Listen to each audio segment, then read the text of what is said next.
காரைக்காலில் இன்று பள்ளி கல்லூரிகளுக்கு விடுமுறை அறிவிக்கப்பட்டுள்ளது.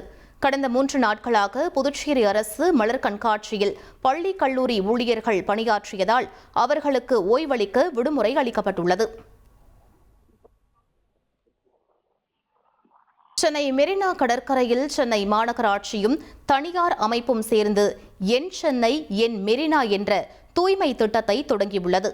இந்நிகழ்வில் நடிகை சுஹாசினி, நடிகர் சின்னி ஜெயன், சென்னை மாநகராட்சி ஆணையர் குமரகுருபரன் ஆகியோர் கலந்து கொண்டு தூய்மை விழிப்புணர்வு திட்டத்தை தொடங்கி வைத்து உறுதிமொழி எடுத்துக் கொண்டனர்.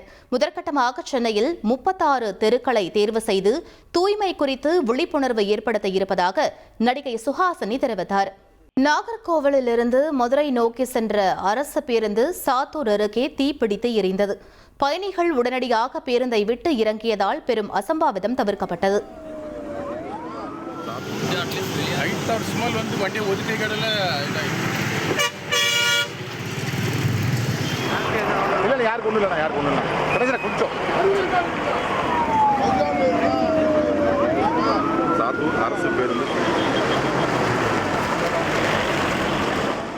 மயிலாடுதுறை மாவட்டம் தரங்கம்பாடி அருகே உள்ள திருக்கடையூர் அபிராமி உடனாகிய அமிர்த கடேஸ்வரர் கோவிலில் அபிராமி அம்மன் அபிராமி பட்டருக்காக அமாவாசையை பௌர்ணமியாக்கிய திருவிளையாடல் புராணம் நேற்றிரவு நிகழ்த்தப்பட்டது. தர்மபுர ஆதீனம் முன்னிலையில் ஓதுவார்கள் அபிராமி அந்தாதியின் பாடல்களை பாடினர். 79வது பாடலின் முடிவில் நிலவு போன்ற தோற்றத்தில் அமைக்கப்பட்ட மின் விளக்கு எரியவிடப்பட்டது. தொடர்ந்து 100 பாடல்கள் பாடப்பட்டு விழா நிறைவு செய்யப்பட்டது. இதில் ஆயிரக்கணக்கான பக்தர்கள் கலந்து கொண்டு சுவாமி தரிசனம் செய்தனர்.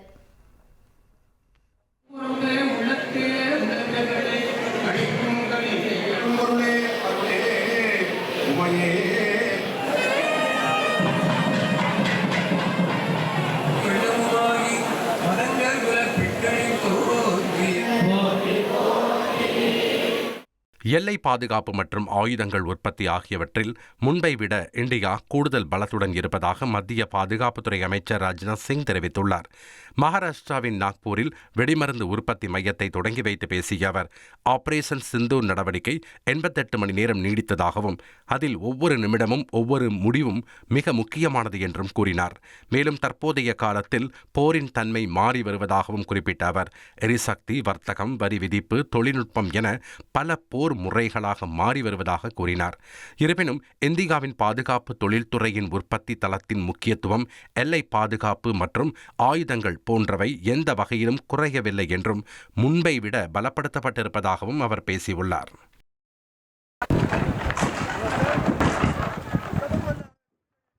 காசாவை நிர்வகிக்க அமெரிக்காவால் உருவாக்கப்பட்ட வாரியத்தில் இணைய இந்தியாவிற்கு ட்ரம்ப் அழைப்பு விடுத்திருப்பதாக தகவல் வெளியாகியுள்ளது. ட்ரம்ப் தலைமையிலான காசா அமைதி வாரியத்தில் இணைய பாகிஸ்தானுக்கும் அழைப்பு விடுக்கப்பட்டுள்ளது குறிப்பிடத்தக்கது. ஸ்பெயின் நாட்டில் 2 அதிவிரைவு ரயில்கள் தடம் புரண்ட விபத்தில் 21 பேர் உயிரிழந்தனர். ஏராளமானோர் படுகாயமடைந்த நிலையில் விபத்திற்கான காரணம் குறித்து விசாரணை நடைபெற்று வருகிறது. கிரீன்லாந்து விவகாரம் குறித்து அமெரிக்க அதிபர் டிரம்புடன் நேட்டோ அமைப்பின் தலைவர் கலந்துரையாடியுள்ளார். இந்த வார இறுதியில் டிரம்பை நேரில் சந்தித்து பேச இருப்பதாகவும் அவர் அறிவித்துள்ளார்.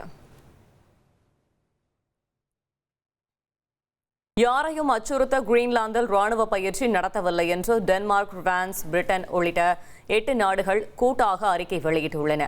அமெரிக்காவின் வரி விதிப்பு முடிவு நாடுகளுக்கிடையேயான உறவை பாதிக்கும் என்றும் கண்டனம் தெரிவிக்கப்பட்டுள்ளது.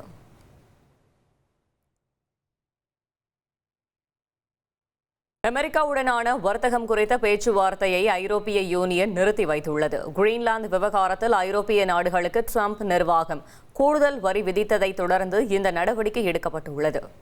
கோவை வனப்பகுதியில் பிடிபட்டு டாப் ஸ்லிப் அடுத்த கோழிக்கமுத்தி முகாமுக்கு கொண்டுவரப்பட்ட 2 குட்டி யானைகள் மரக்கூண்டில் வைத்து பராமரிக்கப்படுகிறது.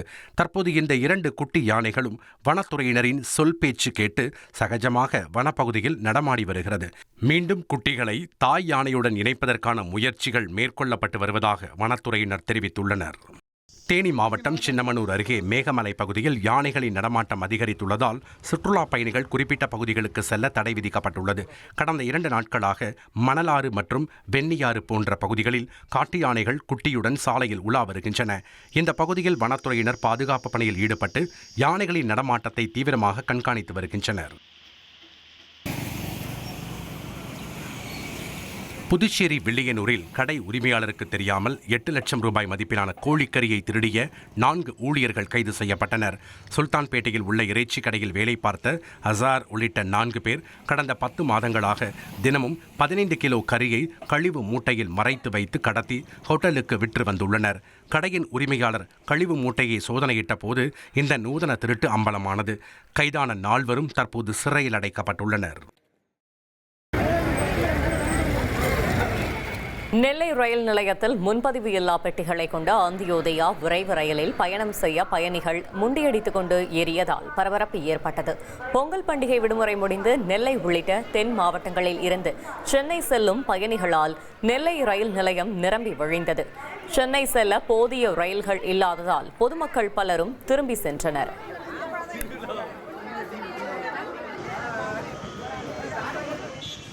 சென்னை, பெங்களூரு உள்ளிட்ட நகரங்களில் பணியாற்றும் கோவையைச் சேர்ந்த மக்கள் பொங்கல் பண்டிகையை சொந்த ஊர்களில் கொண்டாடிய நிலையில் விடுமுறை முடிந்து மீண்டும் அந்தந்த நகரங்களுக்கு திரும்பினர்.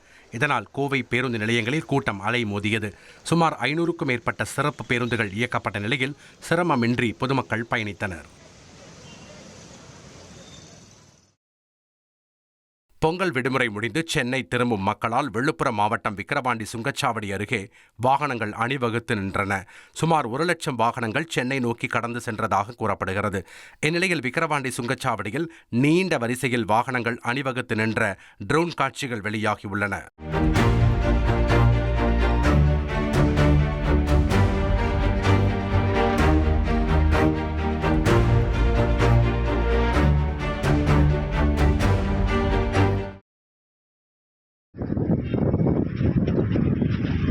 செங்கல்பட்டு மாவட்டம் மதுராந்தகத்தில் பிரதமர் மோடி கலந்து கொள்ளும் கூட்டத்திற்காக கூடாரம் அமைக்கும் பணி தீவிரமாக நடைபெற்று வருகிறது. மதுராந்தகத்தில் ஜனவரி 23ஆம் தேதி நடைபெறவுள்ள தேசிய ஜனநாயக கூட்டணி கூட்டத்தில் பிரதமர் மோடி கலந்து கொள்கிறார். இதற்காக கூட்டம் நடைபெறவுள்ள இடத்தில் கிரேன் மூலம் கூடாரம் அமைக்கும் பணி நடைபெற்று வருகிறது. அருகே பாஜகவின் தற்காலிக அலுவலகமும் திறக்கப்பட்டுள்ள நிலையில் வாகன நிறுத்தும் இடங்கள் தயார் செய்யப்பட்டு வருகிறது.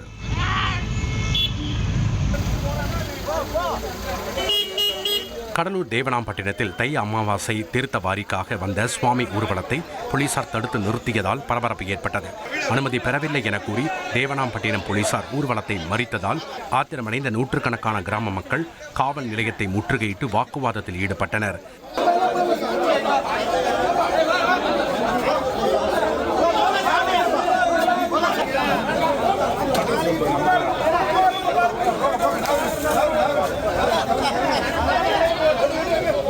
இது ஆண்டுதோறும் நடக்கும் பாரம்பரிய நிகழ்வு என விளக்கியதை அடுத்து 1 மணி நேரத்திற்கு பின் போலீசார் அனுமதித்த நிலையில் கிராம மக்கள் சுவாமி சிலைகளை தோளில் சுமந்து சென்று சங்குமுக தீர்த்த வாரியை நடத்தினர்.